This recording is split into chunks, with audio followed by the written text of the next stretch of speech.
Hi, this is Bonnie with TLC Inspirations, and today I'm going to show you how I sew together two quilted squares. I've just quilted these with some decorative stitching just so that I could use them for this project, and I have a previous video on doing quilt squares with decorative stitching if you are interested in watching that.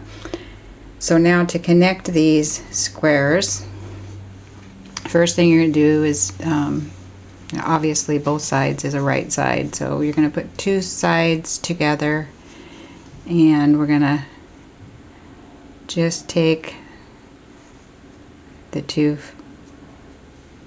fabric pieces that are right sides together here, and you're going to fold your batting back and fold your other fabric back. So it'll be kind of like that when you get it pinned together. So let's go ahead and do that and pin it and fold that back so you can see what that looks like.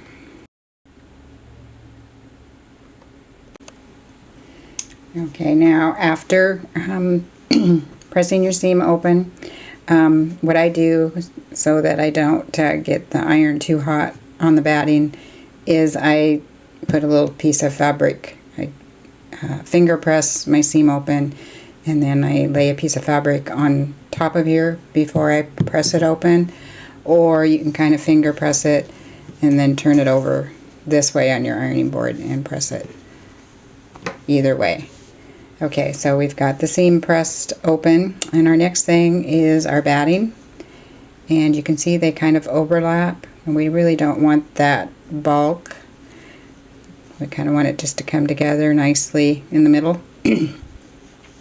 So I found the easiest way to do that is to pinch it together.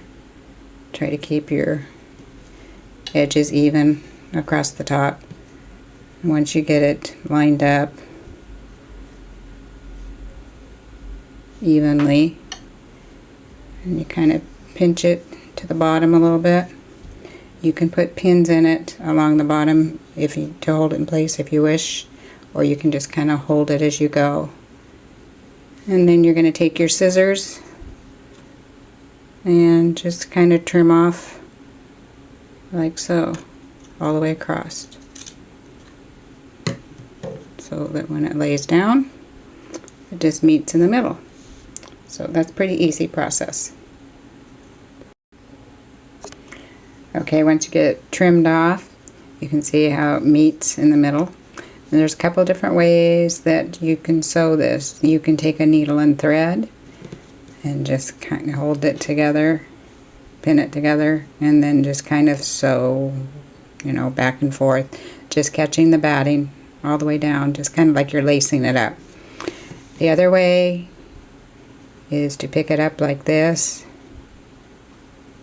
Push your fabric seam down to where you just have your batting, and you can do a very tiny zigzag stitch across the very edge of this, which I did on this other square previously.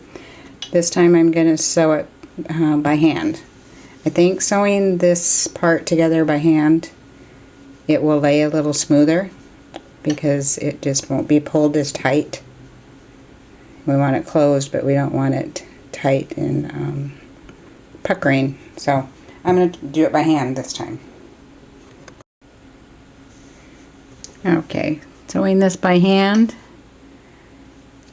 Hopefully you can see I'm just taking just the batting, picking up the edge on each side, and just gently pulling it together. The whole idea is just to kind of tack it together.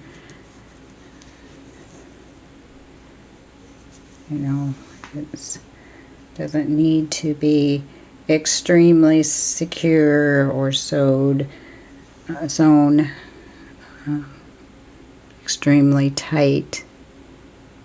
You just want to prevent a gap That's why we sew it shut.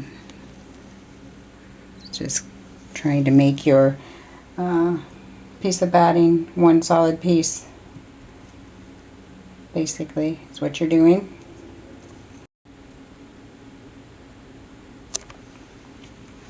Now the next step is, after you get this all nice and sewn, and you can see how nice it lays with the hand stitching on your batting. In other words, and remember, the stitching just goes through the batting, not through the fabric.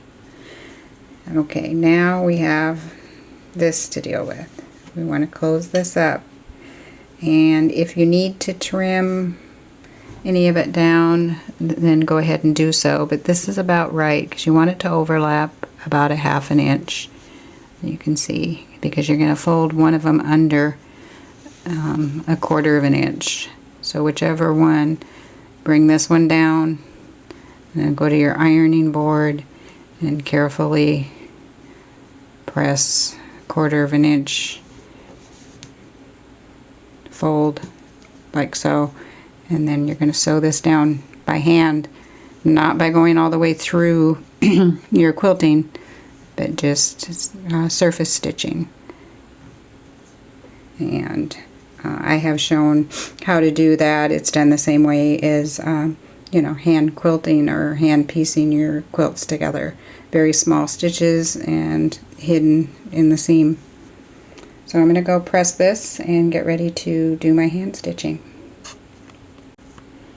Okay, now I'm sewing this together.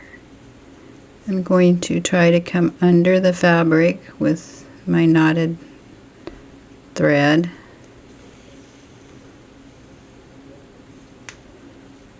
And then, now I would normally be holding this in my hand, but okay, kind of right behind the seam edge, I'm going to pick up a little tiny bit and then come up and catch the edge.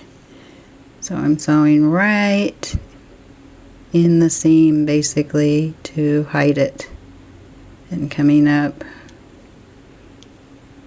just on the very edge, catching just a couple threads, keeping the stitches small. So I'm going to go all the way across, and I'm not going to film going all the way across because it's easier for me to hold it in my hand and sew like so, and that's hard to do over the camera. But like I said, you can watch my previous video on how to piece a quilt by hand. So now it's all sewn together. This is what was stitched by hand. You can see how nicely it lays in there. This is the reverse side. So we didn't go through all of our quilting to make this happen. And those are our 2 quilt squares.